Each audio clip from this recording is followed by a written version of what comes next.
Have you ever seen those special TV shows or movies? You know the ones that are so wonderfully, unintentionally bad, but they bring you so much joy and captivate you, but for all the wrong reasons. Well, we here at B-Watch Rewatch absolutely live for these underdog gems. So buckle up, Busters, and please allow us, Colin and Cadence, a sibling duo who share a passion for such cinematic excellence, to take you on a wild ride through all the TV shows and movie plots you never knew you needed to hear.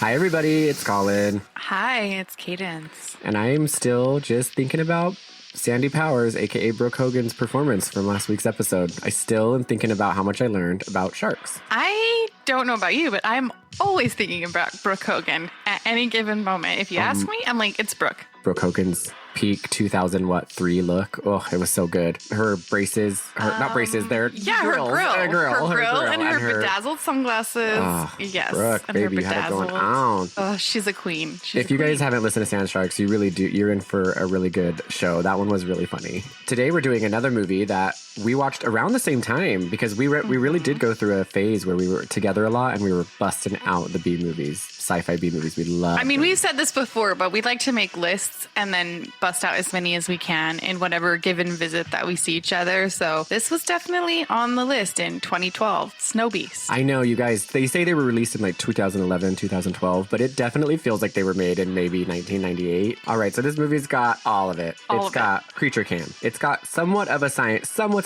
lab set up in the middle of a remote place, researchers. That's secluded. Any movie that has Creature Cam is going to be guaranteed good. Any movie's got a CC. Guaranteed. But if the movie starts off with CC almost immediately, you know it's going to be extra good. It's at the height of its genre, so to speak. It's got everything. Everything. I mean, I love the Snowbeast. Snowbeast is just as sassy as they come. However, I do have a soft spot in my heart for one of our characters that we will introduce you to, named Marcy, because all of her line deliveries are spot on. Oh, Mars. Well, Cadence ruined the surprise, but I was building up with all of it. This is called Snowbeast. And you guys, Snowbeast, he's pretty much a Yeti. If I had to define him, it would be like a sassy Yeti. Yeah, Snowbeasts aren't Yeti. They're Yetis with sass and attitude. Because you guys, this whole movie, this Snowbeast, you learn a lot about their culture. They hate snowmobiles. They love slapping people. And let's no, slaps, absolutely. You get the snowmobile the hell out of my face. Slap. But this Snowbeast is basically a lonely Yeti. I mean, we really don't know much. Let's just get to the movie because we learn a lot about it. Let's not make assumptions. We don't want to make assumptions. So today we're doing 2011's Snowbeast. You know what? Without further ado, let's just get into it. Let's just do it.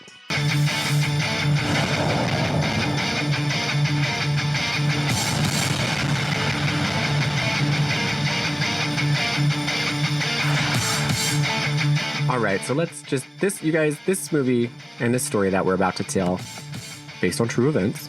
Just kidding, it's not. But it's real easy to follow. Even I can make a cohesive plot summary with this one, okay? Don't get carried away making promises you can't keep. Let's see if it comes out first before I make that promise. Okay, so what is basically the story summary is that we have a father-daughter duo. The father is named Jim and the daughter is named Emmy, and he is a researcher of lynx. Lynx that live up in Canada. And the story is basically that in a remote wilderness near a ski cabin, or a ski resort, I should say, up in Canada, that's where this all takes place. And it kind of just becomes a story of father-daughter / two other people that are on his research team, survival. And this Snowbeast is out for blood. No one knows why. People are going missing. For slaps and blood. He's out for slaps and bloods and to get those snowmobiles off the mountain. He's just a sassy Karen. He just wants snowmobilers off of his land. He's like, I'm sorry, is the snowmobile registered? Do you have a license to drive the snowmobile? There was a couple parts Get the fuck off my mountain. There's a couple parts in this movie where I figured the Snowbeast would do that. Yeah, you guys get it. People go missing at this resort left and right. Lots of mystery trying to figure out what's going on. You think there's going to be lots of mystery trying to figure out what's going on. Nope. Just like, why quite follow through. Nope. Okay, so we open up similar to Sand Sharks with rock music and Always rock snowboarders this time instead of motorcyclists. So there's just so many snowboarders, you guys. They're just all over the mountains, loving life, just boarding that snow left and right. Boarding that snow. And they're And, young. These are young guys that are just, they're They're like living that college life. age. We open the gate, like Colin said, with Creature Cam, and one of these snowboarders gets separated from its group of friends, and immediately Creature Cam snaps into gear, and you're like, uh-oh, something's happening from the get-go. Snowbeast has been waiting for that little guy to lose his way. And my favorite thing about Creature Cam, which in this case is, the Snowbeast's point of view, but he's not colorblind. No. Definitely not. No. He is. There's only one color that he sees, orange. A bright orangish too. And everything's kind of fuzzy because that's what... He's not orange blind. He's not orange blind. He's every other color but orange blind. You know what? He's been in that snow too long. Snow blindness. That's it. That's absolutely what's He's had it. happening. Later we'll see how adapted to his climate that the Snowbeast is. But yeah, only sees orange. And it kind of is like fuzzy and it has that weird like... You just know. Like the Creature Cam. fishbowl edges for sure. Yes, I mean, it everything has is- the Snowbeast has no peripheral vision and sees everything in orange. So what we're trying to say is they're phenomenal hunters. They're great. phenomenal hunters. They can really spot. Yeah, every Creature Cam is pure fisheye with some kind of weird color and like a little shock of buzz. What's going on with them? Anyway, we immediately open up. Guess what? This snowboarder, he hears a little noise. It's Snowbeast, obviously. We're not Snowbeast expert, but I do think that Snowbeast like to just taunt. They like to like poke around trees a little bit, keep poking around trees, just to make sure that the snowboarder's real on edge because they like to get you when you're real on edge. So Snowbeast just kind of pops up. Oh, They oh, here. get Oh, am I behind this tree? Nope, gonna walk behind this one. Really like to confuse you. Did you Shock think and you awe. saw something? Did you see something? I don't know. Did you? Nope. Did Am you? I behind this one? Well, looks like I'm behind this one. And it works. So this They snowboarder's love it. like, he's like so confused. He's like, what is going on? And right when he figures it out, you see the Snowbeast paw. Bitch slap. Boom. It's you guys. I died laughing because I was like, what a weird choice for this first kill. Because I mean, we watched this a long time ago, but I forgot the modus operandi of the Snowbeast killing people. And it doesn't end. Like, this is his chosen way Yeah, to we'll learn. make people deceased. As the story progresses, we get a lot of Snow Beach bitch slaps. I mean, it's full like, bitch slap. And the guy's out. Snowboarder's like, dead. yes, gives So- 0 fucks, slaps the shit out of everyone, and then drags them away. Teases you a little bit, pops up different places, then slaps you. So instantly, we're like, oh, what is going on? This is not good news. Kill from the first moment. Kill from the first moment. What's this Snowbeast motive? Why does he bitch slap? Why does he hate snowmobilers and snowgoers and snowboarders? What's going on? I think for sure one of my favorite things about this movie is guessing the intentions of the Snowbeast. Yeah, because you don't know the whole time. You never know. It feels like they're kind of giving you hints about making the Snowbeast so angry, but you don't ever really know. So you just sort of have to guess based on his physical movements. If you had a bunch of nitwit snowboarders getting lost in your home, yeah, you're going to bitch slap them to death.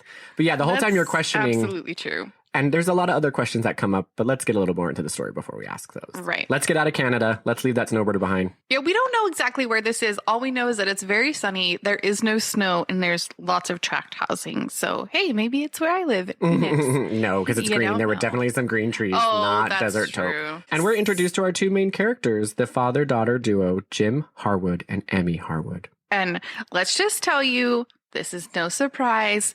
There is no mother in this picture. She has abandoned her family. So, And we quickly learn why, because Emmy's character starts talking, and you're like, oh, yeah, that's why the mom left immediately.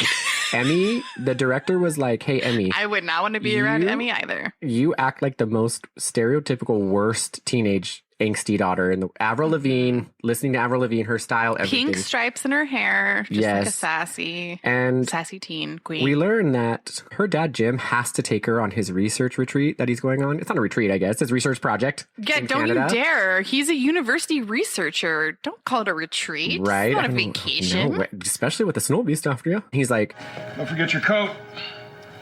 I would need one if you'd let me stay here. Ah, so that's your fault, not mine. I'm not the one that got expelled the day before father went on a trip.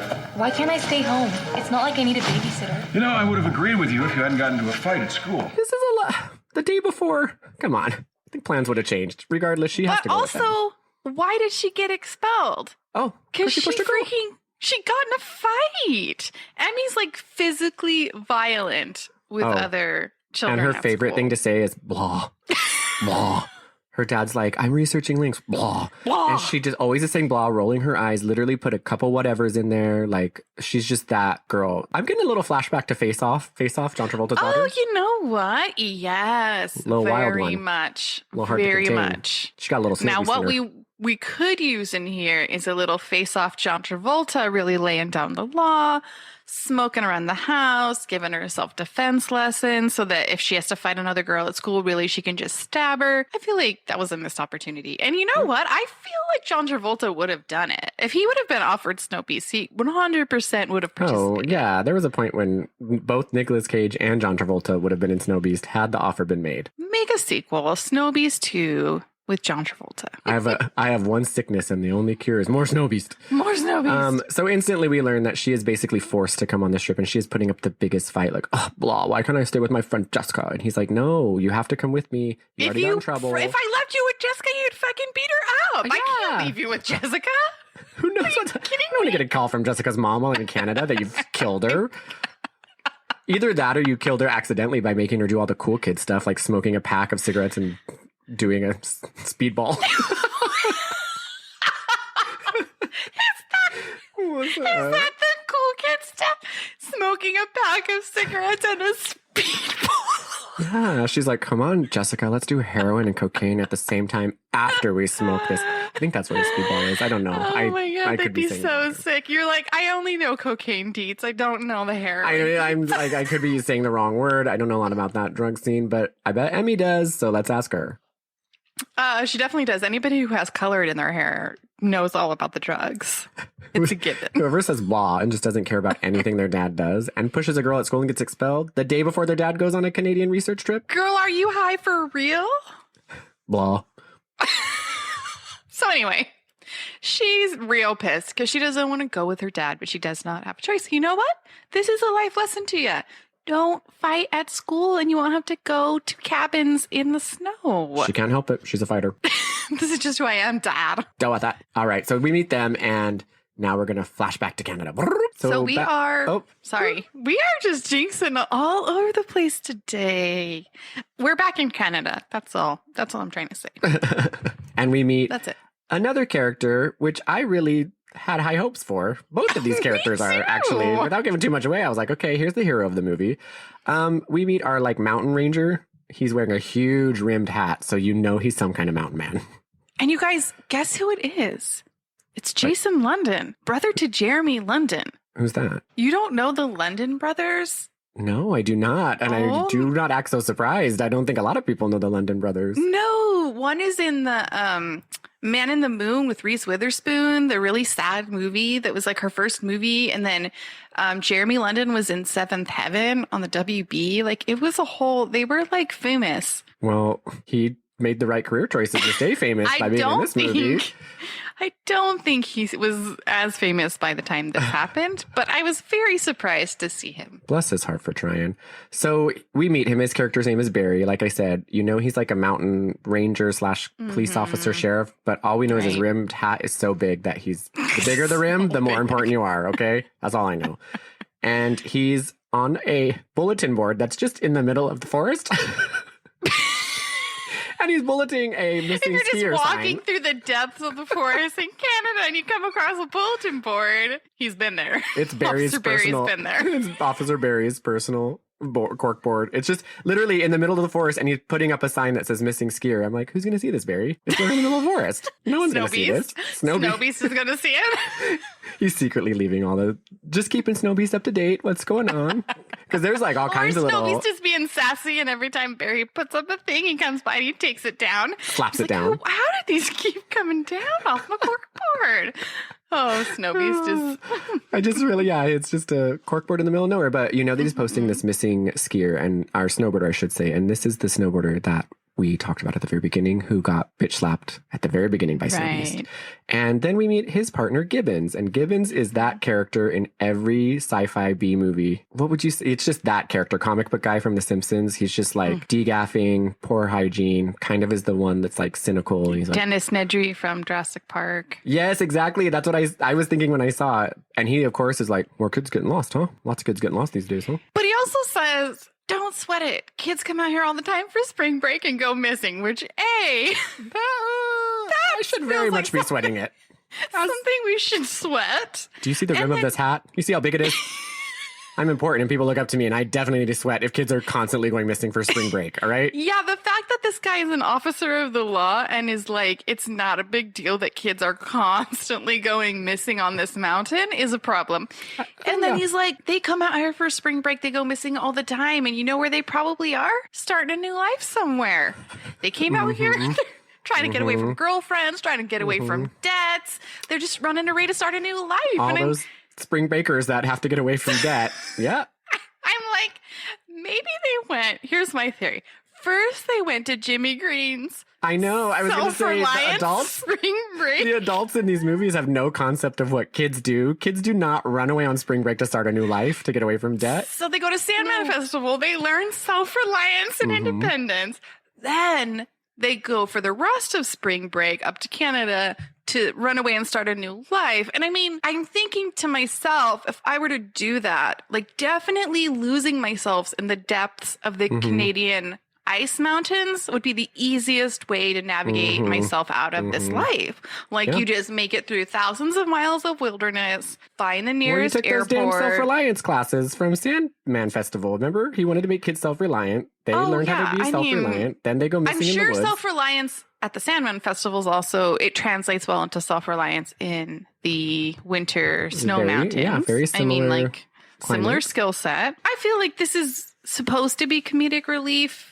But at the same time, do we really want an officer who literally gives zero fucks about the amounts of children going missing? Well, now you're saying children. They're teenage. They're college aged. Okay. College. That's still But you know children. what? Snowbeast doesn't care. He'll take kids too. Young, old, whatever. He'll slap them. He's got zero problem. Doesn't care. So that's just a quick like flash to them where you meet them, and instantly you get set up that they're going to be the ones that are kind of investigating where these thousands of starting a new life and identity teens are going. I mean, like, at the same time, if those, I mean, I'm overthinking it, but if those kids were running away from their lives, they still need to be found because they're running away from their lives. Like, they're still missing. Nope. Right? The minute that kid goes missing, you're just like, must have started a new life. Case closed. Doesn't matter what their family needs. Doesn't matter nothing. They just let them go. You know what? I don't have any room on this bulletin board in the middle of the forest to put another missing kid up. I'm just going to put everyone started a new life. Just a running list of everyone who started a new life instead of missing posters. Just like, these are all the people who started a new life, and you just write a new and then underneath in really small time. letters, like, may not be actually real. These people might have died by a snow beast. Don't know. Listen, regardless, we're not going to investigate. We digress. But you meet those two characters, and you're kind of on their side. I'm kind of on Dobbin's side. Like, he's up to something. I mean, again, he's no nonsense, but whatever. I digress. You mean Barry? No, well, Barry's the police officer, but Dobbin's his partner. Gibbons. Oh, Dobbins. I was like, Gibbons. who the fuck is Dobbins? Dobbins, please. So we'll cut away from that. Hopefully we see them back at their bulletin board in the forest, but that's I bet we will. So then we meet Emmy, our favorite, and her dad, and they are we are reintroduced. We are reintroduced. They are about to get to their cabin in the middle of the woods, and they are meeting up with her dad's two research partners, Rob and Marcy. Oh, and Marcy. Oh, Marcy. Guys, Marcy is at the top of her game. That's all I'm going to say. Her character is at the top of her research game, and this actress is at the top of her acting game. So it's a double whammy. It's a double whammy. She did everything right. And so that's the four of them. Jim, his daughter, Emery, and Rob and Mercy. And they're in the cabin. Did you notice the very Jurassic Park-esque music that was playing? It's like one note off. I love all sci-fi movies. I was talking to my friend about it. All the music in the background is so good. It's very reminiscent of some other song you've heard, but just one or two notes off. And instantly, Emery's still being a monster. She just keeps saying, whatever, don't want to do it, don't want to help, don't want to do anything. And her dad's like, Emery, just make yourself useful and help Rob make dinner. Well, guess what? because Emery's a monster, she's got a plan to get out of making dinner. She's going to pretend that she really wants to, but then she's going to flirt with Rob the whole time. And let me say, by her flirting, she just criticizes him the whole time. You should spike your hair, get rid of the flannel, get a new shirt, work out your arms. And that's her idea of flirting. She does say he's hot at one point, but in the midst of all the criticism. I know. It's like, is that how you flirt, Emery? Also, he's like 36 and you're 16, maybe? Like, just yeah, well, that's what her dad points out, because he's like, Emmy, get away from Rob. That's uncomfortable. You're like 15. And we should also say that Rob, the thing they try to do with his character is that he's always full of useful information that he delivers like very naturally. So when we first get introduced to him, he's like, did you guys know that over 15 million people ski or snowboard in North America alone? Fascinating. and they're like, thanks, Rob. And so the joke is just like, Rob is really boring and really dry, number one. And that comes up later. Number two, yeah, he's like 30 and Emmy decides she's going to make her dad mad by flirting with him. It works. The other thing they sort of set up is that because Rob is full of useful information, Emmy's like, why are we in the middle of nowhere? And Rob's like, We're actually only 6 miles from the resort as the crow flies, but with the mountains and the windy roads, Thanks, Rob. He's a researcher, Cadence. Everyone researcher has to be no bullshit. it's kind of setting up for you. They're kind of close mileage wise to the ski lodge, but when you're stranded out in the mountains full of snow, 6 miles is a long way to go. Oh, it's a hell of a long It's way a to go. long way to go. Just keep that in mind. So we gotta. Not if you're escaping your life as a college student No, and starting over. Not, I'm sure that I'm point, surprised no. they didn't find college students up in the room like, oh, we've been hiding out here. We're starting our new life. You haven't seen the bulletins, have you? And he's like, no, we haven't passed that part of the remote forest yet. They're just up there, just getting different passports with different names. There's just a whole the stresses of underground. being 18 are so rough. So anyway, Or we they're meet the all whole. smoking full packs of cigarettes and doing speedballs. No, that's Emmy. She's ready. She's like, this is my party. All right, so after Emmy's done a really bad job of criticized flirting with Rob, and we meet them all and get an idea of how this dynamic is going to work in the woods, we cut away to maybe 6 miles down the road where there's another man who's in a truck, and he pulls over on the side of the road, a snowy, banky road, to go pee, to relieve himself, we should say. How dare you say And he? he's in the middle of nowhere, y'all, but he still needs to walk at least a mile into the woods to go pee. Okay. I mean, you gotta get that privacy. You gotta have privacy on privacy, okay? So he's not a soul in sight in the middle of a snowy mountain, walks a mile into the woods. And guess what? Snowbeast just popping his head around little things. He's like, I'm gonna trick this little guy, especially when he's preoccupied. I'm gonna trick him. And he pops out. This guy, just like the snowboarder in the beginning, he tries to run to his truck, and of course, nobody can run. No. I've never Nobody's ever seen snow, let alone run through snow. Yes, no one knows how to fucking run in any of these movies. He fell down 16 times. And then I'm kind of thinking to myself, you know, that Snowbeast really is taunting you, because he could have gotten you a long time So ago. many times he's watching you fall over and over, just being like, he has no idea how fast I could get him right now. None. Absolutely none. I mean, could you imagine falling in front of a Snowbeast over and over? Now you're panicking because it might get you, but now you just feel embarrassed. Now you just feel embarrassed. You're just like, I'm falling. Now I'm just humiliated. I'm so humiliated in front of this creature that like is so adapted to these mountains, and like he's looking. I mean, at and me the like snow crazy. beast is practically like hiding behind the tree, giggling. Like, have you seen how many times he's fallen down? That's how he gets his entertainment. Actually, his or her. We don't know the gender of this. You know Snowbeast. what? I noticed that too. I was writing my notes and I kept seeing he, and I'm like, I absolutely do not know the gender of this. Kind of does pecs though, so I feel like it's a male. Regardless, anyway, he gets this Could be guy, and breasts. this is Could where be we learn. breasts. This is where we learn. Again, you think you're like, oh, how is he going to kill him this time, and what for, and why? Nope, same thing. Bitch slap. The guy's and of course, the guy makes it to his truck after being so embarrassed. I mean, now he's just flustered. Well, of course, he gets to his truck and can't get in because you always lock the doors in the middle of the forest when you have to pee. When you have lock to your walk a mile car to up. pee. Yep. That's what you do. So he cannot get in. And then we get a view from the inside of the truck. The guy's on the outside trying to get in. Bitch slap. Oh, it's I good. think maybe it would It's be good. great if we could get a montage of all the bitch slaps in this movie, because it would be real good. We were giggling so hard and we're like, oh, second victim. Second victim. We see that the snow beast is just out for blood, out for tricks and giggles, and also blood. Just entertaining himself. So we're going to go back to the cabin where the researchers are trying to figure out how they're going to pursue their research. You would have thought that this was maybe something they took care of before they got there because they're traveling out into the woods. They have not taken the time to figure out if their cameras are working, if their satellite's working, if their Nothing. Wi-Fi They're is testing working, it out if there they have in enough them. batteries for their flashlights or their cameras. Like absolutely nothing has been prepared. They're researchers. They're not survivalists. They're not prepareders, okay? They're not prepareders. But they do. That's the And, wrong time to figure out if your equipment's working. As you're in a blizzard in a snow.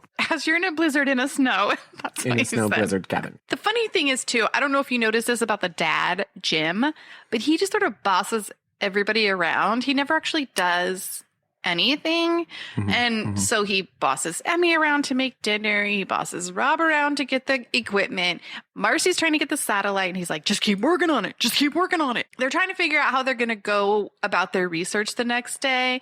And also Jim burns Rob by being like, maybe he can tell us some more trivial information. They're sitting around trying to figure out what's going on. Marcy thinks it's a hardware problem. In the meantime, she and Jim are chit-chatting.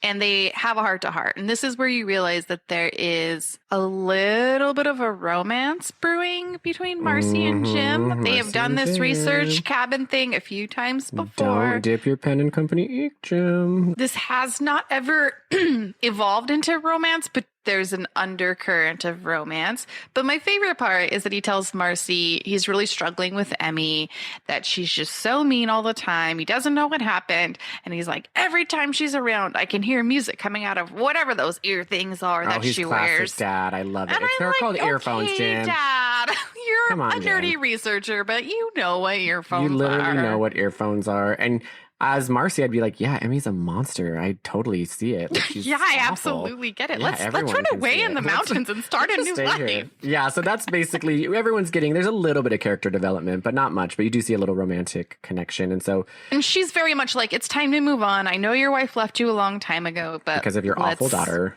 Let's move on. I would assume. And so she's definitely dropping those hints. Then we cut to our, I guess you could say, third and fourth double death. Our favorite bickering wife and husband couple. And they are also choosing to cross country, not ski, just walk. And this wife is just bitching at the husband. Like, why did you said this would be fun? Why do we have to do this? Because you always get that classic.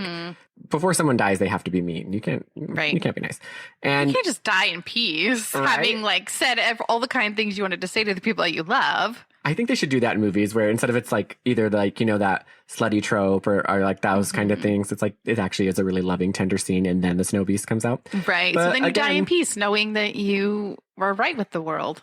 One thing Snowbeasts hate more than anything, complainers. Oh, You complain about hate this? it. I get you. And he bitch slaps again. Oh, I'm sorry. The husband. Is my snow home too snowy for you? Sorry, you don't want to walk around in this beautiful area that's my home? Oh, so he just took her. And well, first, she's in the front complaining. The husband's in the back. And you see the Snowbeast. He freaking NFL linebacks that husband. Whoop, snatches him like, whew. So now, you know, he's not just bitch slapping people. He also is a run and grabber. But of course, the husband doesn't make a noise. Nothing. I sort of characterize that as like a real aggressive hug because he runs towards run. him with both arms out and then just snatches him up. I love how also, if a giant Snowbeast took my partner that was literally 2 feet behind me, you're going to hear something. Regardless if the partner yells, you're going to hear that Right. Snowbeast running. It's Well, a massive snow beast clomping through the woods. Maybe not. Maybe he's just, he knows how to navigate. He's Light on quiet. his He's feet. quiet as a little mouse. And so she turns around. Snowbeast gets her too. Now we've got 4 deaths. And again, either this Snowbeast is really hungry or really angry with tourists because we don't know what's going on. We absolutely will never know what's going on. But we do know the kill count is going up. So just a quick check-in back with Officer Barry, Officer Jason London, some of us might call him. And Debbins, what's his name? Gibbons. Gibbons. They're back at the office. Again, Gibbons is like just completely being a shithead. Like, I don't know why you're wasting your time on this, but don't worry. Officer Barry has constructed a very, very, very detailed map of all the people who have gone missing, and he puts little flag pins in every time someone I love goes it. missing. You know someone's serious about a case when little flag pins get put in a map. His little yarn And strung to he's each one, Yes, calculating. he's got like a murder wall. Gibbons is like, what are you wasting your time for? And he's like, listen, I know that you and everybody else thinks that all these college kids are coming here for spring break and starting new lives. I don't think that's what's happening, actually. I feel like something's killing them. So we're learning at this point that this Snowbeast has been doing this for how long? How long has this been going on? Has Barry been tracking this for years? Has he been tracking it for years, for days, for weeks? Because I feel like at this point there should be some broader investigation opened up. You know, if this many people have gone missing, if enough you have to 16 flags pinned all over your map. I mean, really, bring in more the than troops. one flag feels like a problem. So, and from as the viewer's point of view, we've seen 4 deaths, but it looks like there's been a lot more. That Snowbeast is on a rage. Officer Barry is like pointing out either nobody's looking for them at all, or they're looking for them in all the wrong places. And I feel like because I've been keeping these pins in the wall, you can see that they're sort of all in like a bundled area. It's like maybe we could just keep our eyes on that area and Like give literally just send one officer out to prowl it. Like just one. Just to check your up on eyeballs it. out. Just keep your eyes out.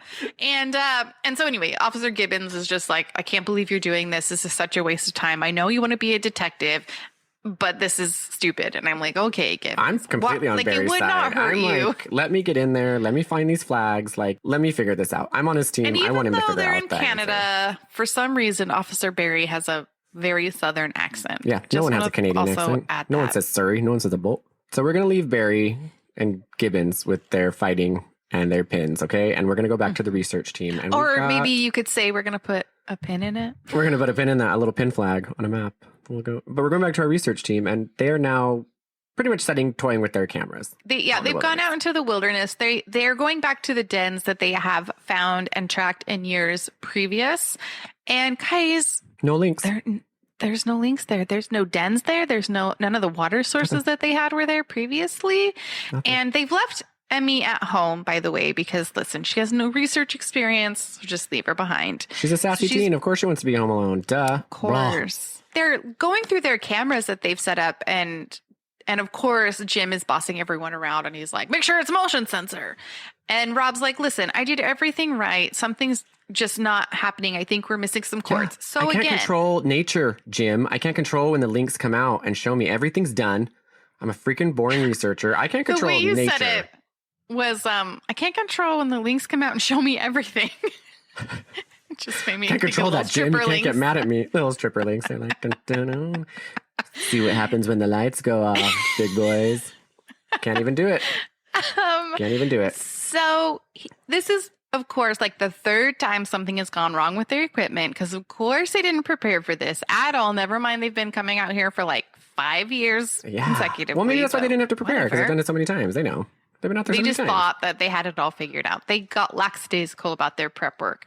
So anyway, he sends Rob back to the cabin where Emmy is. And meanwhile, just the conversation I want to talk about is that Jim and Marcy are bummed, right? Because their animals are gone. Here's the thing that's just, I don't get it. So Jim's like, I mean, I'm going to be really bummed if like all of our research is just gone because the links don't come back. Well, I guess that would be your research, though. You would find that all the links are gone. No, but that's what I'm saying is like, wouldn't that be almost, even though it's tragic, wouldn't it be more interesting? Like if all of something in an entire ecosystem of species disappeared, you wouldn't just be like, well, I guess we're not going to study them anymore. Research over.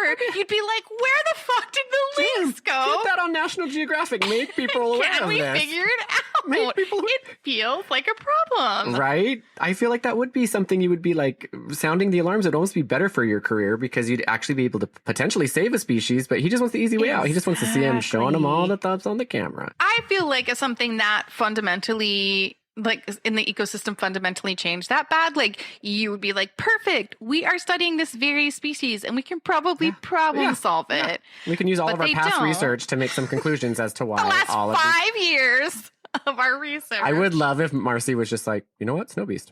Kind of like, if she pulls exactly like Brenda. Brenda, if she just pulls a Brenda, like immediately goes to this bizarre conclusion. You know where they're probably going? Yeti, Snowbeast, duh. I would have loved That that. would be amazing. But instead, she wants to escape with Jim. Imagine if all of our research just disappeared. This isn't the only research we're doing. Yeah, But what? what about our expedition to Antarctica? We've been putting in a request every year. It's not going to happen through the university. We need big results. Look, the Lynx project is not dead. And because Jim is a condescending asshole, he taps her on the head and tells her she's just getting too worked up. So back at the cabin. It's an interesting response to that, Jim. Interesting choice of words to that conversation. He's so condescending to everybody. He's just the worst. I hate him. I mean, anytime I talk anyway. to my partner and I'm like, I love you and I really want to move here and do these, he's like, you're just getting worked up. I'm like, and taps you on the head. taps me on the head. You're just getting worked up, little guy. Go take a nap. And usually works, though. Anyway, regardless, we're met back at the cabin with Rob, who is now gone to get some more stuff from the equipment. And Emmy, you guys, obviously there's no cell phone reception. And what do teenagers do when you're bored? She gets a box. Cereal. Yeah, she got a box of Fruit Loops separated to colors and is making little towers on paper plates. Like, also, you don't have real plates? It doesn't make sense. I would never do that when I was alone. Anyway, so Rob comes in. He's real quickly like, I have to get the keys to the truck. I have to go do this shit that your dad is bossing me around to do. He's in the bedroom for 2 seconds getting the keys to the truck. And then he walks back. Where's Emmy? She's gone. She's not stuck in those Fruit Loops anymore. They're gone. But you know what? He doesn't even question anything. He's just like, well, I guess she left. So he walks out. I thought like the very least for a researcher, he could research where the fuck Emmy went because she just disappeared. Right. He's not like, hey, I'm leaving you alone in a cabin in the woods in snow. Like, I just want to know that you're here and you're safe and okay. Nope. He's just like, well, I guess she's gone. Guess she's pooping. So he leaves, gets out. You guys, guess what Emmy did? Because she's a little trickster. She literally gets in the back of his truck, the cab of his truck, under a baby little tarp. Guys, it's a blizzard, and she's under a baby tarp in the back of a truck. And I'm like, what is your thought process behind this, girl? You don't know where he's going. And what's your plan? What if he literally was going to the middle of the woods to set up more cameras? You're stuck in the back of a truck, freezing to death? Sub-zero temps. Like, what are you thinking? It was so funny. But yeah, she's stuck in the back of his truck, and she doesn't care where he goes. She's a teenager. She's high on a speedball. She's not thinking about that. She doesn't care where he goes. She just wants to go somewhere and get there fast. So he has to drop by the lodge on his way up to the cameras, and he is getting some of the supplies for his stuff, and he comes out. She has not even skipped a beat. She is right next to a skier being like, hey, you want to show me how to use my body? He's like, hey, yeah, maybe I could. And it's the most awkward banter back and forth. He's like, yeah, I could. You want to eat? Do you like food? And she's like, I like food. And he's like, you like lunch? And she's like, hey, yeah. It's the worst flirting ever. Do you eat food? And like, that's the bad banter that's going back. And Rob is not having any of it. He goes and gets Emmy. What the fuck are you doing out here? Sneaky little lynx. Well, they're looking for the lynx, so. Well, I found one. It's right here and it's sneaky. Immediately I think flirting. you meant minx, but. Oh, yeah, maybe that's it. So he takes her. He's no nonsense, gets her back in that car. He's getting her back to the cabin. Of course, where her dad is, being so mad. Emmy, where the fuck did you go? But Rob covers for her. Yeah. He doesn't mention that this teenage girl snuck in the back of his truck and rode all the way to the ski lodge to get laid by a skier. He's like, oh yeah, I invited her. It's not a big deal. If she would have gone with that skier and like ended up going on a date with him and Rob hadn't seen her, she would have gone missing. And then Barry would have been like, oh, she started a new life. The whole research team Gibbons would have been like, when I was 15, all I needed to do was get out of crushing debt. Of course she's gone. Jim doesn't even care to look for her. He's like, I guess you want to start a new life. I don't know, guys. Let's just keep on our research. But anyway, they go back and now we're all in the cabin and there's, some tension because of what she did, but they've got to make the best of their times. And this is where... the dad is being his condescending self because number one, he's giving Marcy shit because Marcy can't cook. And they're making fun of Marcy. Then he's like, I guess the only way to put us out of our misery, Emmy, is for you to do the cooking. And I'm like, did it not occur to neither Rob nor Jim for one of them to do the cooking? Like, nope. Why is the only way out of their misery Emmy, the other female in the house? It's so stupid. So they're all sitting around after dinner and they're kind of chatting about how they're going to approach things the next day because they're like, well, we spent all day fixing the cameras. We spent all day looking for dens. We couldn't find the leaks. And Marcy's like, oh, well, they better come out. And Jim, his condescending self, is like, oh, that's a great idea. Threaten them, Marcy. That always works really well. Yeah. The Lynx are like, you know what? I do not stand for being spoken down to. I do not. They all start secretly coming out. Also, it's been one day, you guys. It's been one day, and the day that you've been there, you've been fixing your cameras. Like, give it a couple days. Maybe they just moved their den like 2 feet down the road. That's like, true. Come on, it's been one day, time. and everyone's just like fighting about giving up.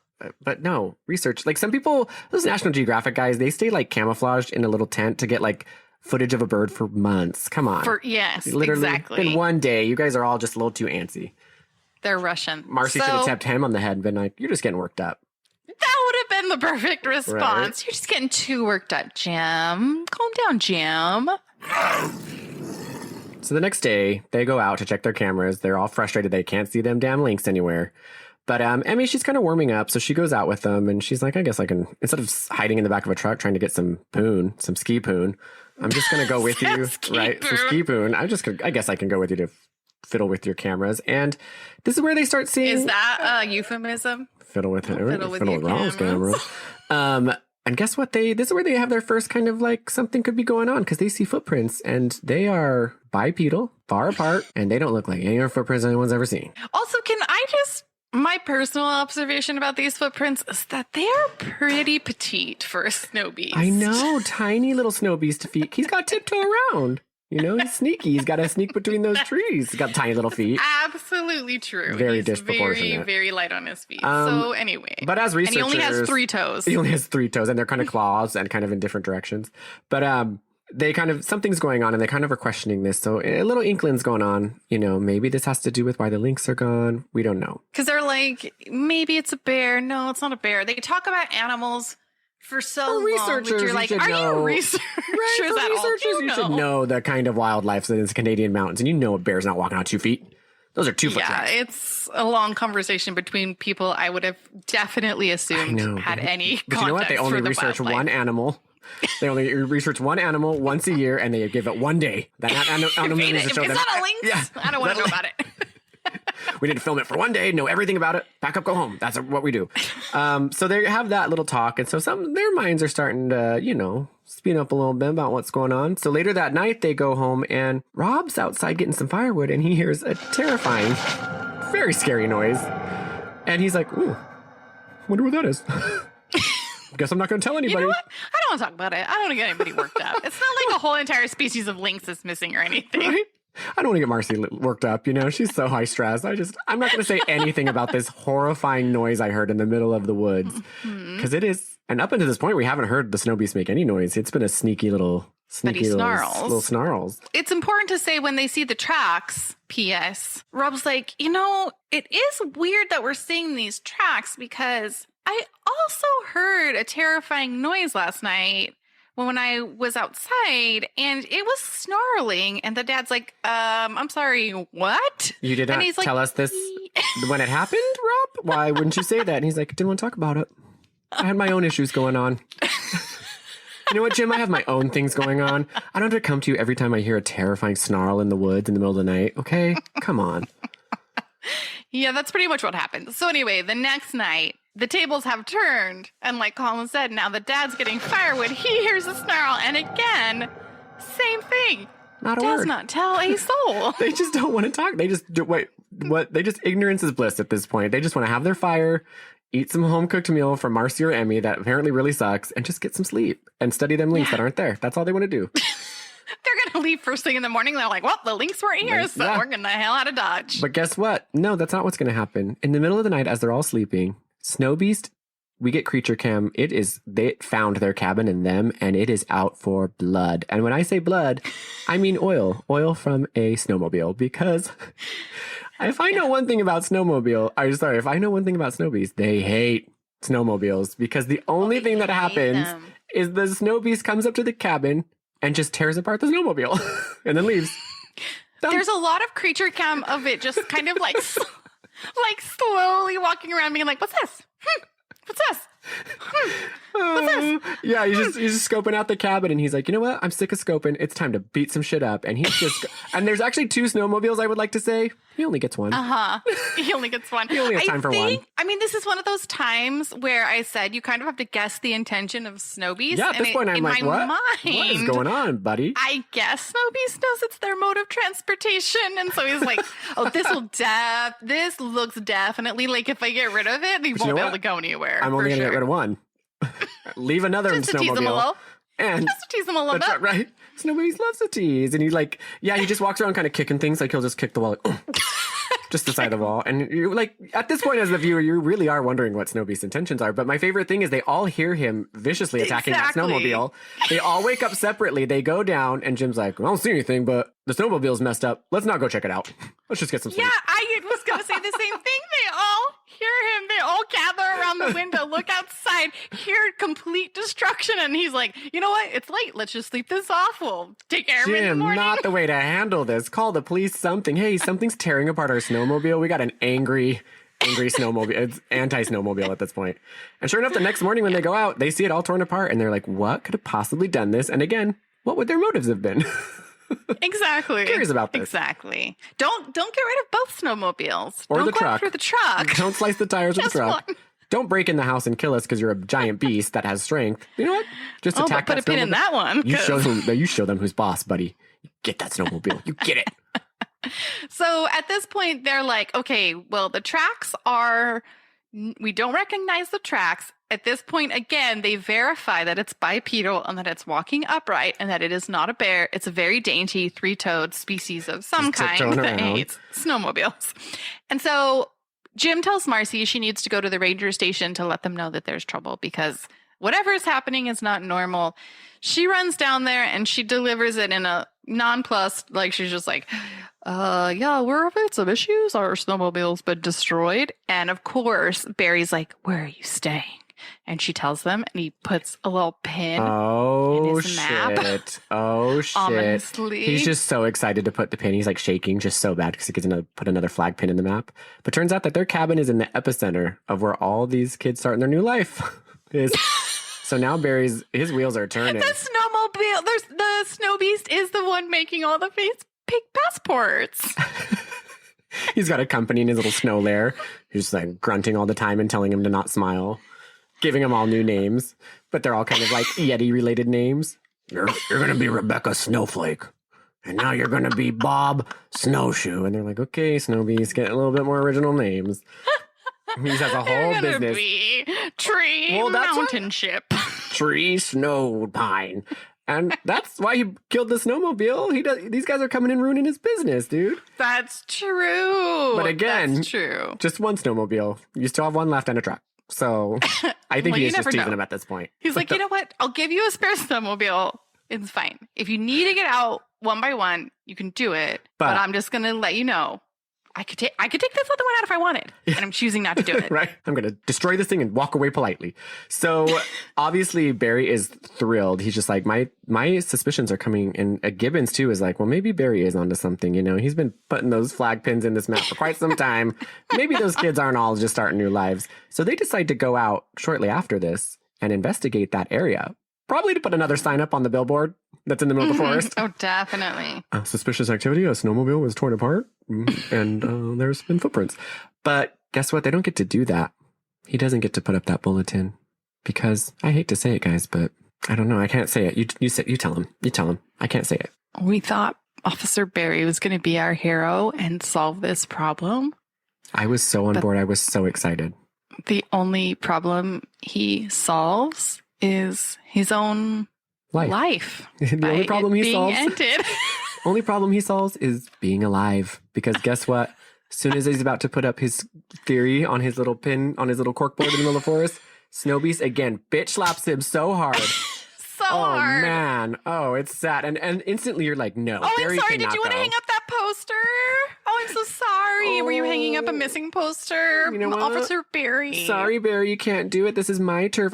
I was the one that ruined that snowmobile that you're about to blast to everybody in this really remote location. Okay? That was me. And then the Snowbeast just takes a little piano lesson, the little phone number written. You know how people put the little tabs that you rip off? He goes to the billboard and he's like, by the way, I'm taking a piano lesson. While I'm out here, I may as well.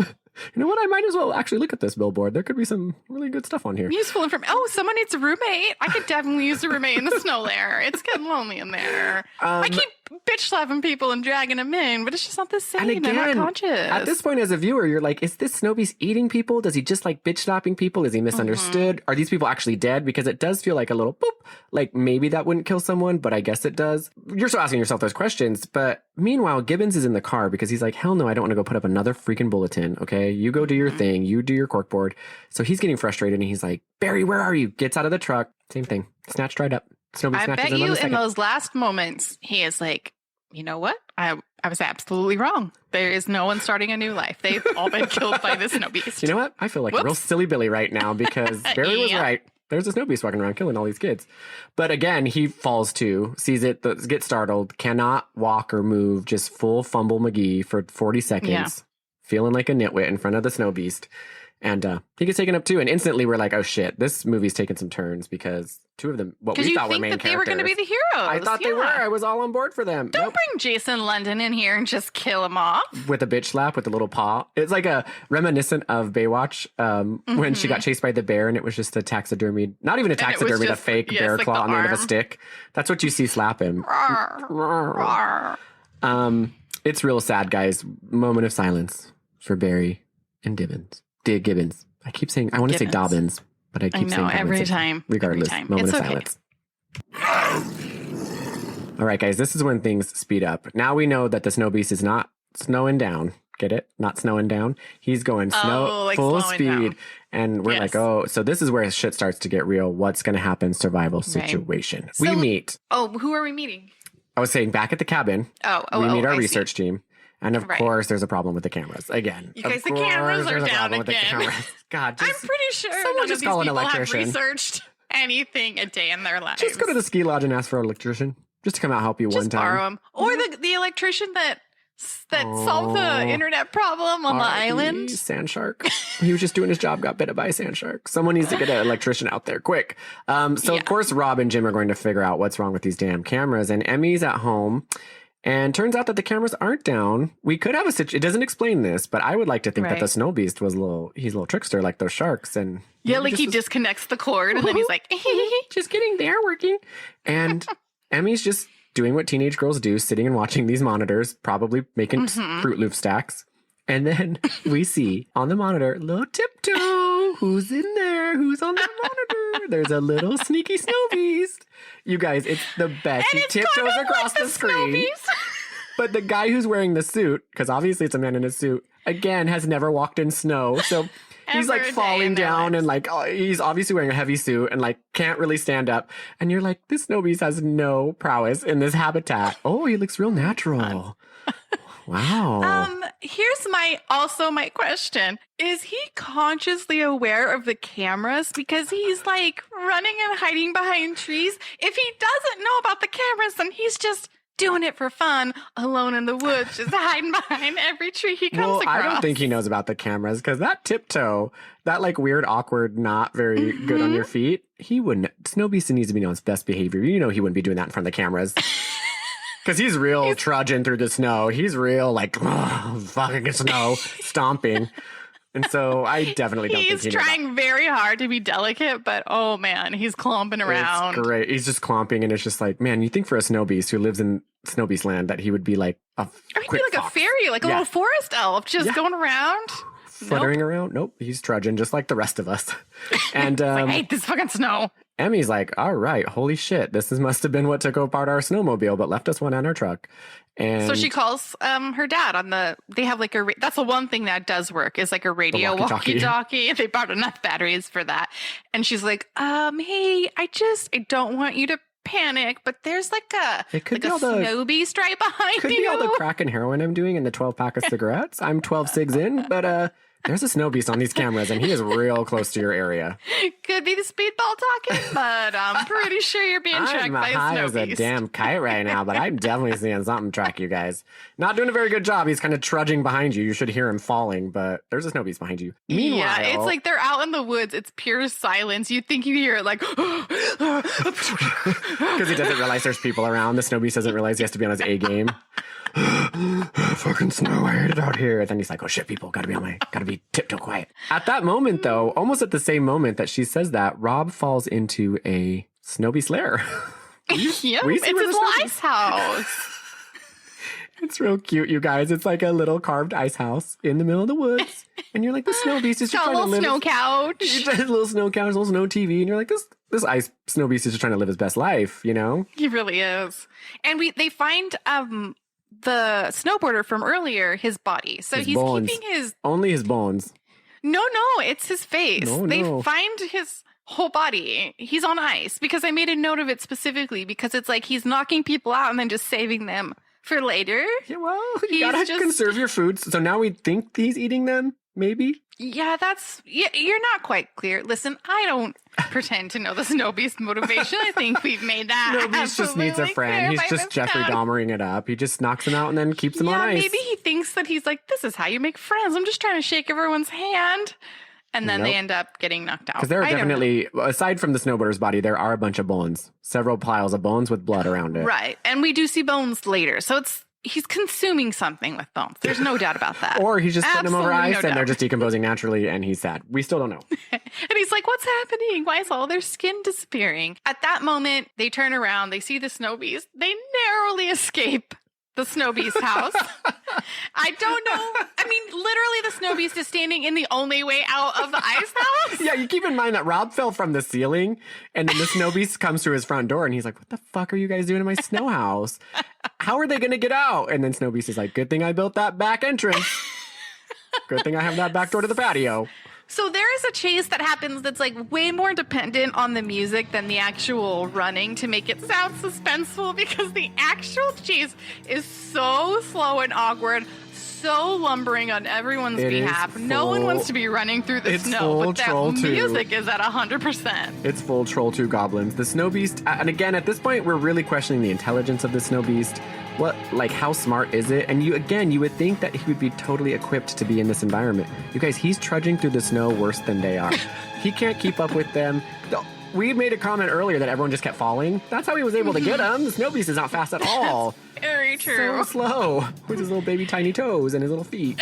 He's trying to lumber through the snow and on tiptoes, so Yeah. he's got a hard job. He's also shocked and he's because got all that fur. he's just trying to come home, relax, have a little snack, and he sees people in his snow lair. The ceiling's messed up. He's got a lot on He's his like, mind. can I literally not get any peace? It's either skiers, snowshoers, snowmobilers, or you're in my fucking living room. I just have had enough. I am a snow beast who's had too much.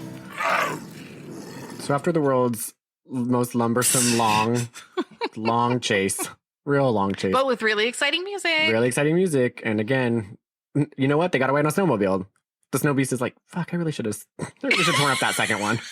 You know what? This is on me. Okay, this is on me. That's my bad. I tried to That's show my him bad. his I boss. thought the warning.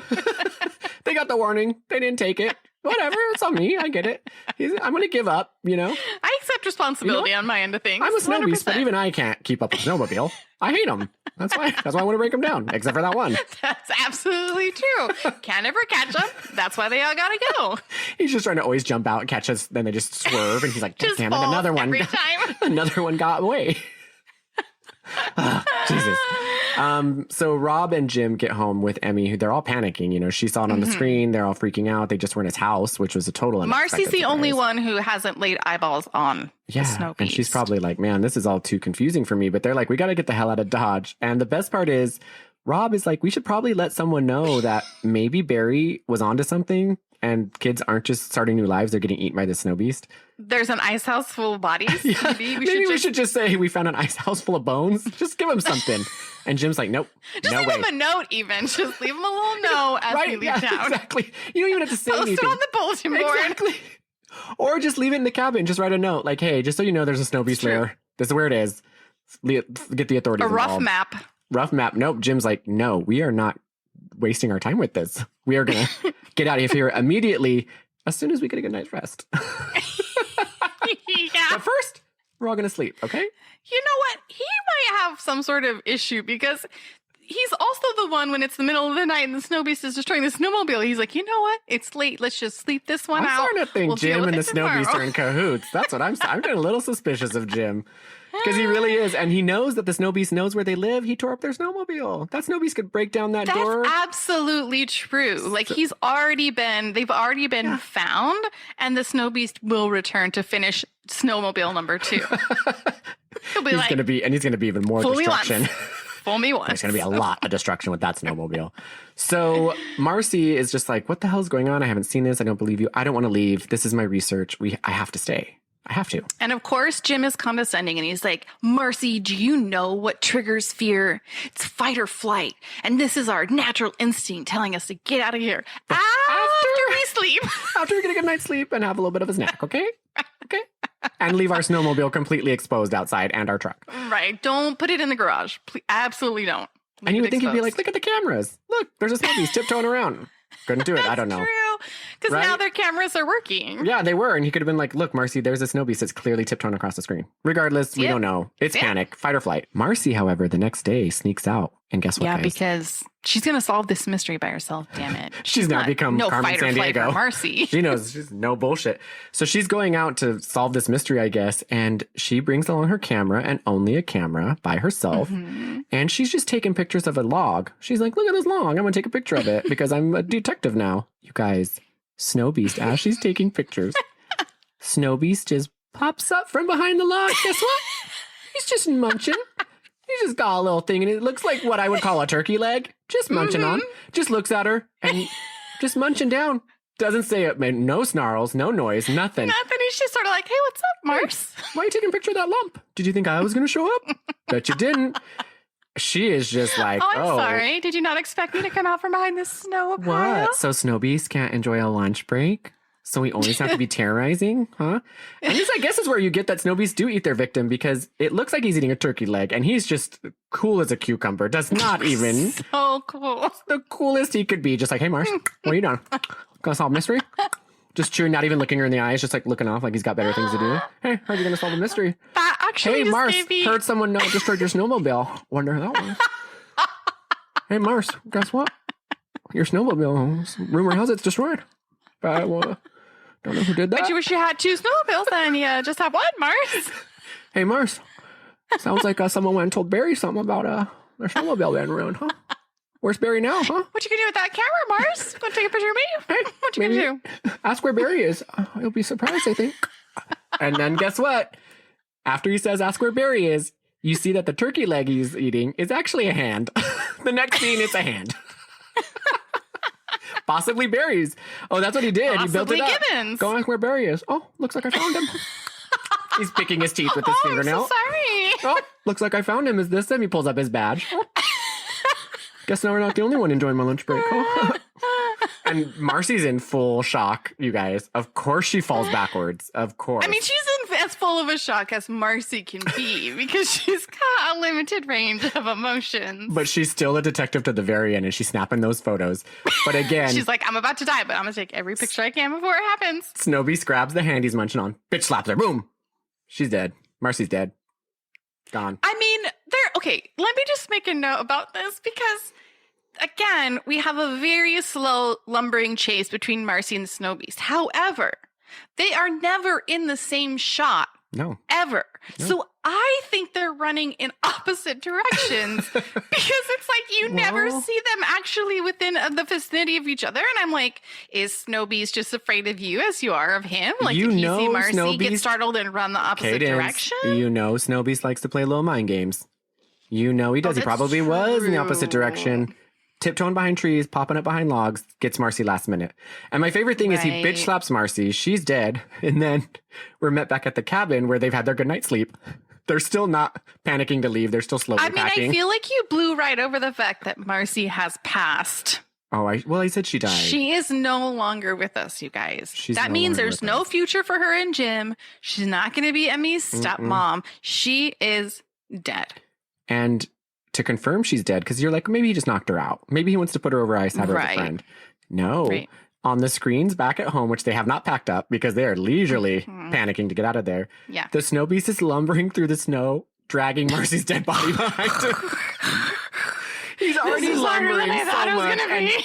you can just see the actor in the Snowbeast costume is just dying pulling that dummy or whatever it is. Because Yeah, it's so funny. it's just really, really having a struggle. And you're like, oh man, that's Marcy's dead. Yeah. Yeah. If she wasn't then, she's dead now because her head is banging back and forth all over these trees. Oh, good scene. They though. wake up, We do have or to as scene. Colin says, they're packing up leisurely, and they're like, well, Marcy, they look over, there's one pair of boots missing, and they're like, I could have sworn there was another pair of boots that belonged to Mars. Detective guys to the know core. Detective. anywhere She where she always is? was a So- wild spirit, that Mars. She really was. So they go to find her. They find the truck and it won't start. Of course it won't start. But they see that it's bloody, so things are not looking good. Well, they saw her get her body And- dragged across the monitor. Oh, I didn't realize that. You missed I it. don't know That's- how I missed that They part. go to find her, but they know she's dead because the Snowbeast is dragging her across the camera, the monitor. And they're like, oh, Snowbeast got Mars. I must have missed that part because, in my mind, they go and they see the bloody thing and they're like, oh, this is not great, but let's go. The dad is at this point on his own because not all of them can ride the one snowmobile that is remaining. So he goes and runs, of course, into Snowbeast, and another super slow chase ensues. The snowmobile isn't going more than a mile an hour, and the Snowbeast is tired from dragging Marcy's bones across the forest. The snowmobile is panicking now too because it knows what happened to its friend, so it's going real slow. That's true. He's like, I witnessed a murder. I witnessed a murder. We snowmobiles have feelings too. Just so And, sad. So because there's so much panic in this, this wreck both ways, the snowmobile's panicking, Jim's panicking, the Snowbeast is panicking, so the snowmobile gets into an accident. This is, Not Jim, the snowmobile. The snowmobile right, veers well, off. it's panicked. It's panicked. Jim's like, God, this thing has a mind of its own. The Snowbeast is waiting for this, though, because it pops its little head around the corner. It's like, oh, hey, did your last remaining snowmobile run into a tree and blow up? Because I had nothing to do with it. Wasn't my plan along. And he's doing his real sneaky thing, like running around behind trees. And he comes up and he does his signature move, bitch slaps the dad, sassy Snowbeast slaps all around. Uh-oh, has Jim passed away. I told you how much I hate snowmobiles. Get him off my property. Yeah, we're at the edge of our seat right now. Jim's dead. Who's going to survive at this point? That's what the real question is. Is Jim going to live? Is he dead? We don't know. But you know what? Emery and Rob are back at the house. Jim's not coming back. And now they're like, shit, we got to go out and find Jim now too. Like, we got to go. He's your dad. Emery's like, no, get the hell. Let's leave. She doesn't care. And you want to leave Jim. He was, you know what? Let's just leave him. Actually, I'm okay with that. He was not a great dad. He was really condescending. Really mean. Like, he didn't support me fighting other people at school. I'd rather just leave. And Rob, you're hot. Let's start a new You're life. 15 years older I than guess me, but let's start a new life. We're already here. that's true. We're already in the It wilderness. seems like what people in these parts do, start new lives. Let's Big just do it. deal. No, so they go out and they try to look for Jim, and sure enough, they find the snowmobile that's been wrecked, and they're like, "Oh, this looks like this doesn't look like the work of a snowbeast. This looks like a wreck because we know the snowbeast would have ripped this shit apart." So they go back to the cabin and they're like, what are we going to do? And I swear to you, they have maybe a 15-minute conversation about should they stay or should they go. They just go back and forth. But you know what? It doesn't matter because knock, knock, bitches. There's a snowbeast at the door. Oh, guess what? I followed you back. I got your dad. I got your almost stepmom, Marcy, and now I'm going to get you two, okay? No snowmobiles. Double checked it's broken. Double checked it hit a tree. And you know what? I took the keys to the truck. It's not going to start, bitches. So it's basically like, maybe he stole the keys to the truck, which also had the keys to the front door, because he comes right in, helps himself. They run upstairs, and he just delicately walks up the stairs as if it's the most normal, natural thing he could He looks a lot possibly more be natural doing. in their house than he does in his own nature environment. He does. He just waddles up those stairs. He does make himself at home. And he's like, but again, he's playing games. He's getting a little Jason Halloween. He's just going to toy with them. He's not, because he could break down that door and he could get him. He's a snow beast. Come on. He's fast. He's quick. He's I agile. don't know. He was having a hard time lugging Marcy. At this point, he's done nothing to show us that he's agile and quick in his natural habitat. Or again, we don't know how intelligent he is. We just keep thinking that we're waiting for him to pull Right. out that real. But no, he's not. But he could still kill him if he And wanted he to, I feel. bangs down the door for like an extended period of time. Like he's really trying to get in. He can't get in. And I just feel like as a snow beast, you have pretty much an endless supply of skiers roaming the hills that you have to do absolutely zero work for. Yeah, effort. That one you caught at the Snatch beginning those just bad literally boys. waft off the trail. Like you could literally just sit and wait. It's like shooting fish in a barrel at this point, Snowbeast. Exactly. You're So doing a lot of work. Why is there so much effort in It's not about the. It's not learning about how to the. climb stairs, learning how to open doors, learning how to dewire snowmobiles Cadence. in order It's to not get these about people? winning. It's not about ending the goal. It's how he got there. It's the mind games that he does this for. I'm pretty sure when Rob fell into his little snow house, I saw a bulletin board in the back being like, how am I going to get these guys this time? How am I going to trick them? That's definitely what happened. Break through the door? I don't know. So it's all about the mind games with him because he does try to get through that door so hard. And of course, there's a dresser. They put a dresser in front of it, a wooden dresser, and that does snop. It stops Snowbeast. That stops Snowbeast. He's like, you know what? This is too much work. You know what? You know what? I am tired. Stairs are one thing. Coming through the front door is another thing. I will not try to break down a dresser. I absolutely won't. I'm hungry. I'm going to go eat Marcy. So he leaves. I have Marcy on ice back I there. have Marcy on ice back home. I'm just going to pop her open. Munch her up. I'm just going to have a relaxing night. So they're like, shit, I think that this Snowbeast is out for blood. Jim, your dad could be alive at this point. Maybe not. But because Rob is a smart, down-to-earth researcher, he's like, I did see that snowboarder's body on ice in that snow home. So possibly your dad could be there. Should we maybe go get him? I don't know. At the very least, we could drag his lifeless body frozen out of that house. I mean, I don't know. Show Let's some see. respect? I don't know. Rob, because he's so smart and he's a researcher, he's come up with a really, really good plan. The best plan. So he's like, Emmy, get all of the ground beef out of the fridge, put it in the microwave, cook it a little bit, not all the way, but a little bit. And then put it on a sled, and we're going to drag that sled. We're not going to drag it at a safe distance. We're actually going to drag it like 12 to 24 inches Directly us. behind us. I mean, like right on Also, us. question, why they have so much damn ground beef in that fridge? That's Were they what planning I'm to make saying. sloppy joes for the rest of their goddamn lives? Marcy's 17 in charge pounds. of cooking. She doesn't know what she's doing. 17 pounds of raw meat.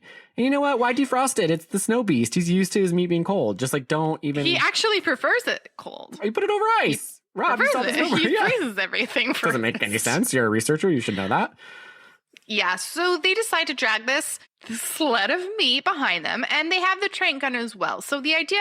I don't think we need to back up. We need to say, we didn't tell the listeners, you guys, they have a trank gun, and I think you know what a trank gun is? Tranquilizer gun. If you watch a lot of these sci-fi movies, you're in the know. Trank gun is just Always have a cash trank conversation. gun. Remember in Anaconda? He just had a trank. He had a bag filled with trank guns and dynamite. That's absolutely true, and it was reptile tranquilizer. In case Yeah, you remember forgot. So that I little- hope that He's this like, is Snowbeast I'm going to grab the tranquilizer. trank gun, but make sure we get the Snowbeast tranquilizer. She's like, I don't know. The only ones I see are Lynx. He's like, just find it. Which actually comes back later because the Snowbeast is harder to trank than they thought. So they're dragging this sled full of meat through the woods, and their plan is if they can get to the ice house in time, they're going to leave the tray of meat and they're going to wait it out, and when the Snowbeast smells that meat, he's going to come back and they're going to trank him. When they get to the ice house, Easy Emmy's like, peasy. okay, but where are we going to wait? And he's like, up there. And he points to the top of a pine tree without any explanation. The next thing you know, they're sitting on a branch 50 How did feet they in get the up there? air. A lot of questions You how they got have up no there. idea how Also, they how got did they there. know it's a damn Snowbeast? He knows his elements. He's obviously able to climb trees. You saw him go up the stairs. I also Come on. felt like that was a clear thing. Like, obviously, the Snowbeast is going to be able to get up a tree, but whatever. So they decide to have a heart-to-heart talk. And at this moment, Rob's like, I'm really touched that you did this. And she's like, yeah, that's my dad. Yeah, of course And I'm he's going like, to. well, things have been pretty bad between you and him lately. And she's like, I'm not going to let a Snowbeast murder him because we're in a fight. Rob, come on. There's ups and downs, but he's my dad. Of course I'm not going to let Snowbeast eat him. Come on.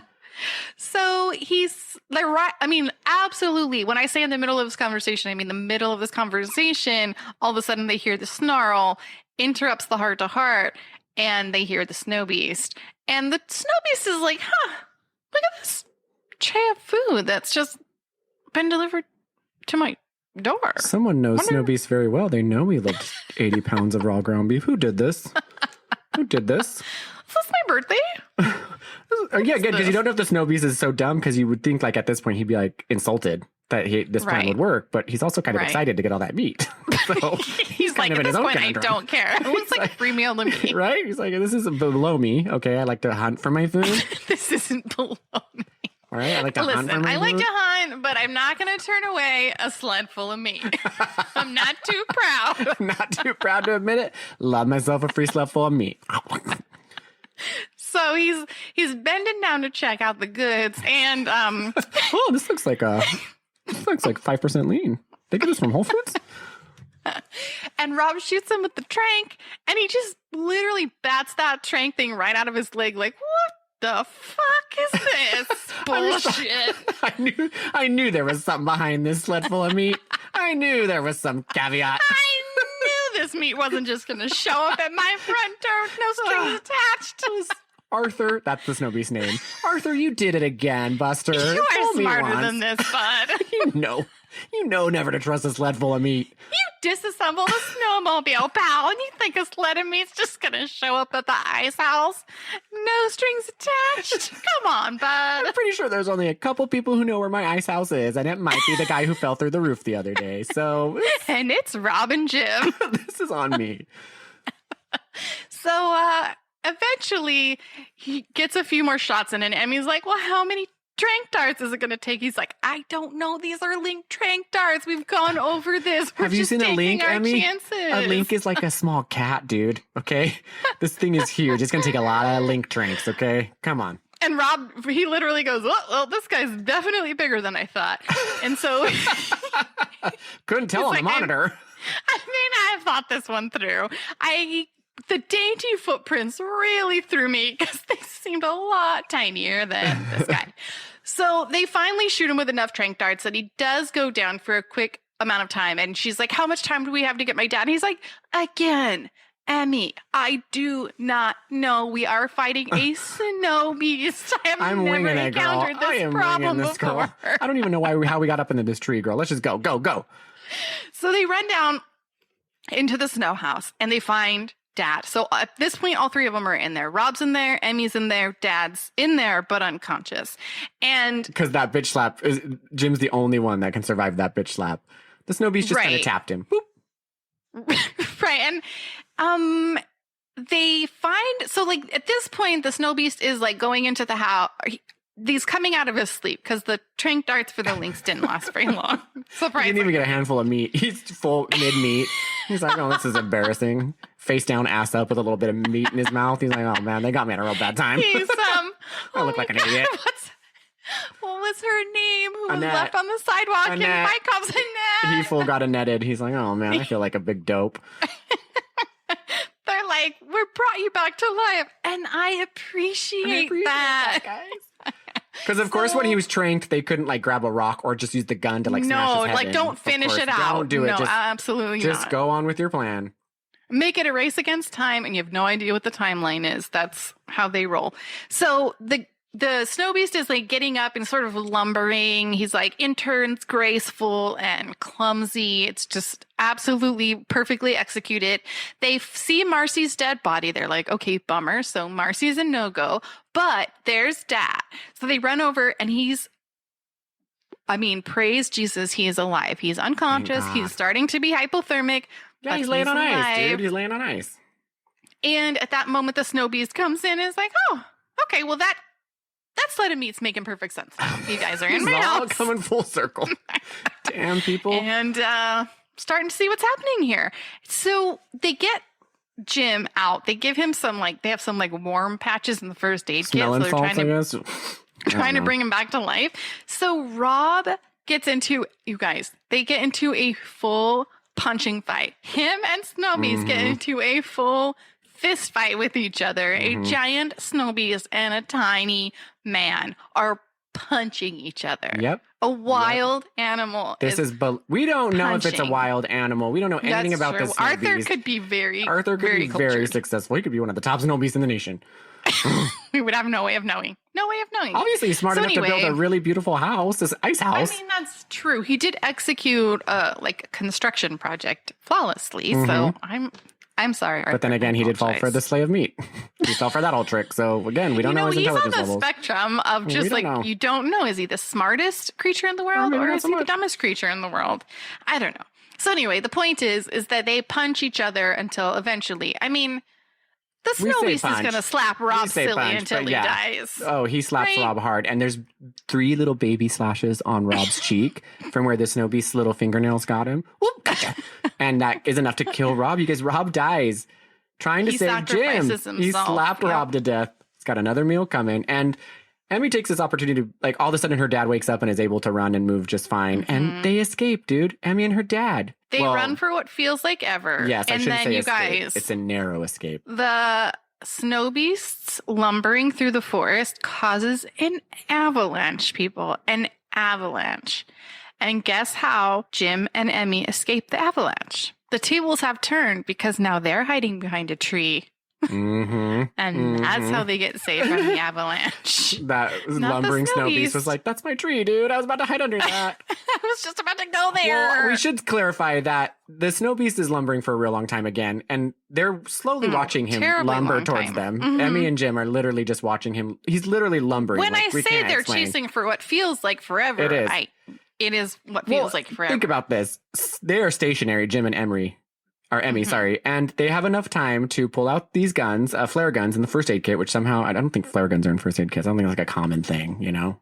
But Yeah. I don't know. I'm not a first aid expert. But anyway, they have enough time to unpack it, pack the full flares in there, get 2 of them out, and the snow beast is still just lumbering.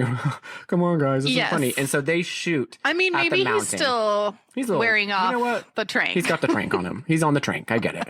It's hard to run when you're on the trank. So they shoot these flare guns, and they're the actual ones that cause the avalanche. And they hide behind that Right. snow beast tree, and the snow beast is just destroyed in the one thing Carried that away. created him. Snow. He's going back to the earth from whence he came. A snow beast is now a dead snow beast. Oh, I was going to think of something clever. I couldn't. thought you were Aw. going to do something else there, but Anyway, yeah. he died. He died. Well, we think he died. Yeah, put a pin in Barry's map because we'll get right back there. Because now we cut to the same beautiful, sunny tract housing where Emmy and her dad are. And there's a magazine that says Snow Hoax. And he's like, you think anybody's ever going to believe us? And she's like, I don't even care if they did. And then she's like, some kid at school was making fun of me.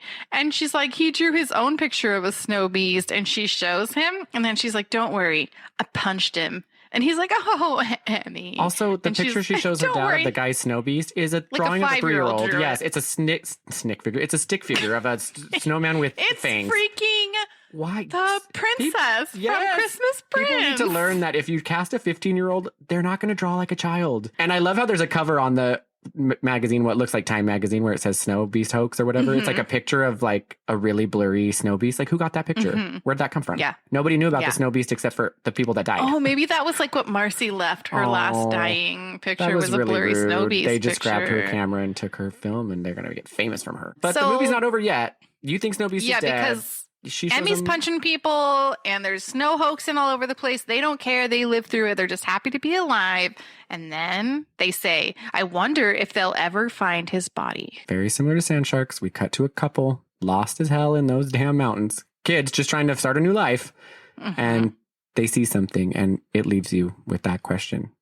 Is Arthur back? Did Arthur the Because- Snow Beast come back? Well, no, we know Arthur's back. I don't know if you caught this because the couple at the end is snowshoeing or cross country skiing.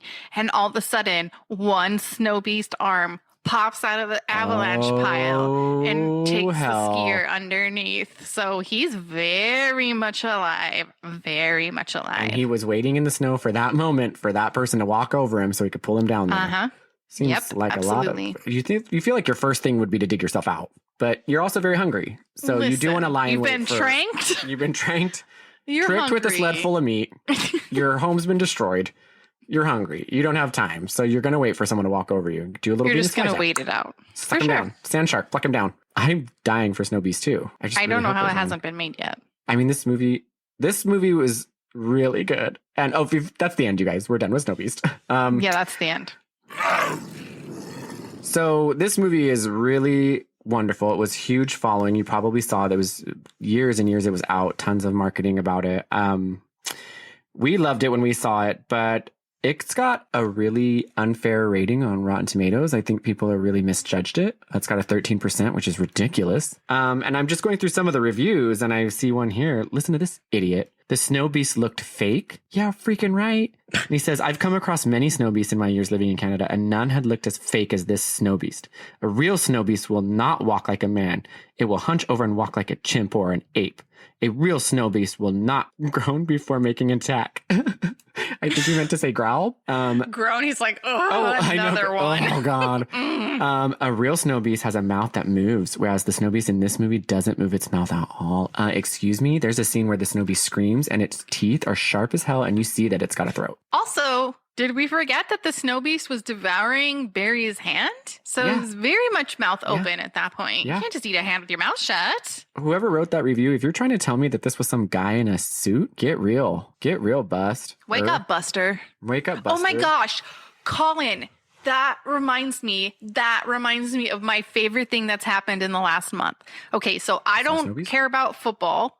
I don't obviously watch it, but I heard about the halftime show and it was all like 90s rap, right? Which I everybody actually don't loves. know. I didn't see. I'm So European, I though. I don't know. I don't follow American Oh, that's sport. true. You're not in on that Sorry. stuff. So it was Ice Cube, it was Dr. Dre, it was Snoop Dogg, it was 50 Cent, it was Eve, it was Missy Elliott. Like it was Eminem. And it was just like this, everything that basically was my whole senior year in high school. The point is, this has been cracking me up for a solid month. Snoop Dogg is singing that song Forgot About Dre from The Chronic 2001. And in the song, he goes, Dr. Dre's motherfuckers. But he has to edit it because it's the Super Bowl. And so Snoop Dogg goes, Dr. Dre, little busters. Oh, little Busters. I love that. I died. So I've been saying little anyone who busters. listens to our podcast know we love the word Buster. It's one of my favorite words of all time. Does this mean that Snoop Dogg's a fan of our I think he listens. I think he left a review. He's like, For can't wait for season sure. 4, Busters, little Busters. If you guys haven't left us a review, you should go do that now. We have Please 28 do. 5-star reviews. And as much as we hate asking, it would actually be Soup's helpful. Yeah, and no one's listening to this long. They're done. They've turned this off a long time ago. But if you're listening, So we don't even have to be embarrassed for asking. reach out to us on Instagram, reach out to us on Twitter, reach out to us on all those platforms. And yeah, leave us a review if you could. Just take 2 seconds. You don't even need to log in or anything. You just literally go click 5-star Press and 5 write. stars and go. And Get the if you hell just out could of here. write, this is the best podcast I've ever heard, Buster. That would be one of Oh, our greatest. Busters. That would be our favorite thing of all time. But thank you so much for tuning into Snowbeast. We hope you enjoyed it as much as we have loved it and enjoyed it. And yeah, we'll see you next week with another B-movie badass story to tell you. Bye.